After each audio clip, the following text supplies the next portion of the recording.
여러분 안녕하셨습니까? 캐나다 밴쿠버 글로벌 코리안 미션 센터에서 사역하는 박상우 목사입니다.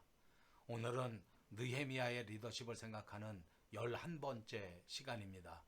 느헤미야서 4장 21절에서 23절까지 있는 말씀입니다.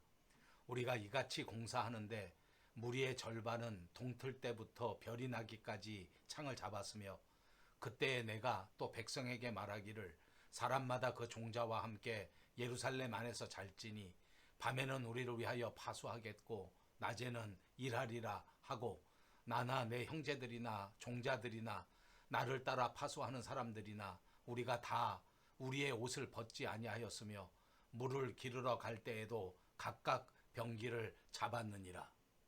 코로나19 팬데믹은 우리에게 정말 많은 질문을 던졌습니다. 왜 나는 지금까지 교회에 다녔던 것인가?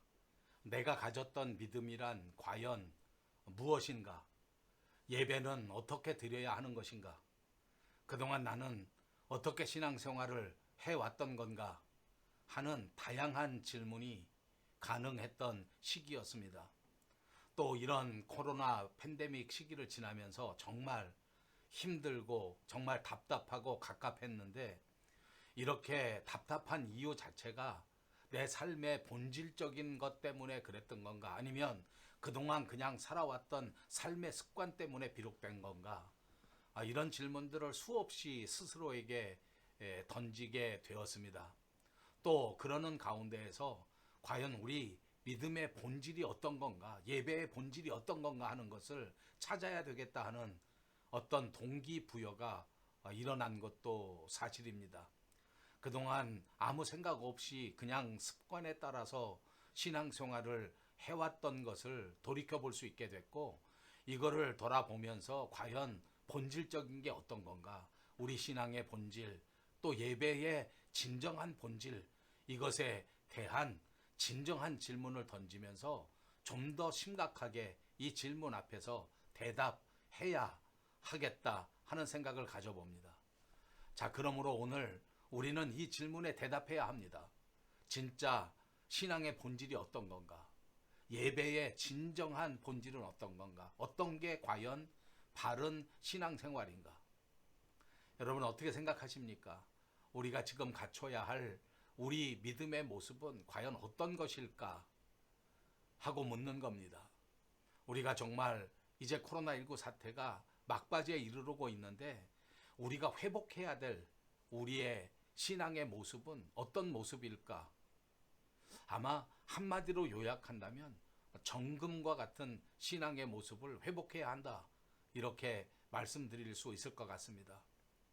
오늘 우리가 묵상하게 된 본문에는 선지자 느헤미야가 포로됐었던 땅에서 돌아와서 예루살렘의 성곽을 재건하는 그 모든 공사를 진행하고 있는데 이런 사역 자체를 비방하고 이것을 회방하는 산발랏이라고 하는 그런 사람에 대항해서 파수꾼을 세우고 또 그런 역경 속에서도 부지런히 일을 해서 그 무너진 성곽을 52일 만에 2달도 안 되는 짧은 시간 안에 재건해내는데 성공하는 그런 이야기가 기록되어 있는 겁니다. 우리는 계속해서 이 대목을 살펴보고 있는데 여기서 우리가 교훈을 받을 수 있는 리더십이 있습니다. 그 첫째는 경계를 풀지 않는 리더십 역량입니다. 느헤미야는 성곽을 재건할 때까지 긴장과 경계를 풀지 않습니다. 재건을 회방하는 악한 세력들이 있었기 때문에 그들을 자세히 살펴보면서 경계하면서 그래서 파수 때에 파수꾼을 세우고 그리고 손에는 창을 들었습니다.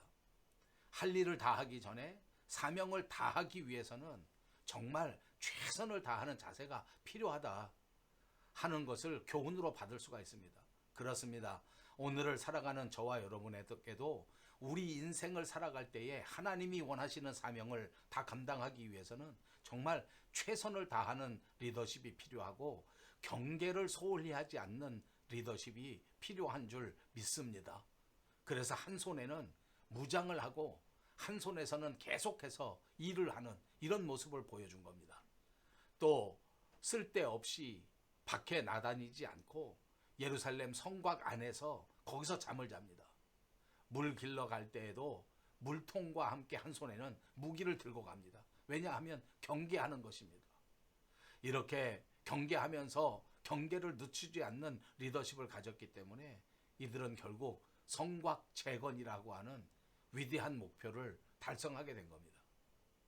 여러분, 이제 코로나19 사태를 끝내고 새로운 시대를 살아가는 우리의 삶에 있어서 이 이스라엘 사람들처럼 느헤미야처럼 경계를 늦추지 마시기를 주님의 이름으로 축복합니다. 우리가 크리스찬 리더십이 되어 하나님이 맡겨주신 이 사람들을 하나님 나라로 이끌어갈 때에 절대로 경계를 소홀히 해서는 안 됩니다. 절대로 창을 내려놓아서는 안 됩니다. 파수대에서 내려오면 안 되는 겁니다. 우리를 회방하는 세력이 있습니다. 어둠의 세력입니다. 마귀 사탄에게 대항해서 언제나 경계하면서 기도하고 말씀으로 무장해서 신앙의 파수꾼을 세워야 할 것입니다. 두 번째로는 하나님을 의지하는 역량입니다.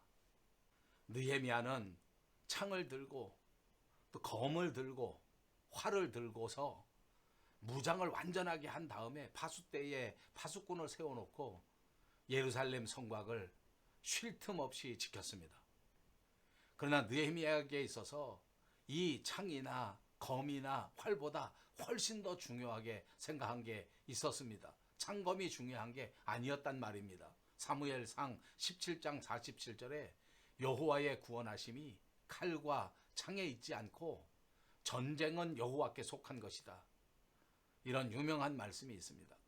느헤미야는 전쟁은 하나님의 손에서 해결돼야 하고 이 나라와 민족을 평화롭게 지켜주는 것, 그렇게 유지시켜주는 것은 역사의 주관자가 되시는 하나님이시다.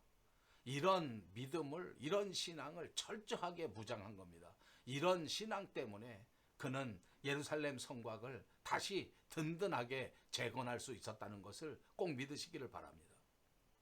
지금 저와 여러분도 우리가 당한 이런 모든 경제적 어려움, 기후적 어려움, 또 정치적 어려움 같은 것들을 극복할 때 우리의 경험도 중요하고 우리의 지식도 중요하고 우리의 지혜도 중요하지만 이런 것들을 너무 의지해서는 안 됩니다.